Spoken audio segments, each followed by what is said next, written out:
மேலே ஏரோப்ளேன்ல இருந்து என்னடா கீழே விழுது? அடடா பேரியா, ஸ்ட்ராபெர்ரிடா இது. அது உருண்டு உருண்டு நம்ம ஊருக்குள்ளே வந்துருச்சு. ஊருக்காரங்க எல்லாரும் பயந்து ஓடுறாங்க. டேய் நீ போய் தொட்டுப்பா.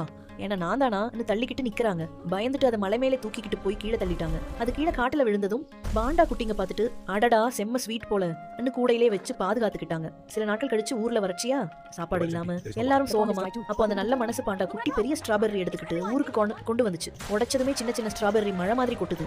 ஊருக்காரங்க எல்லாரும் ஹாப்பியா சாப்பிடுறாங்க. ஆனா அந்த பாண்டா குட்டி மட்டும் சும்மா சோகமா போகுது. டே எனக்காவது ஒண்ணு வச்சிருக்கலாம்ல போல.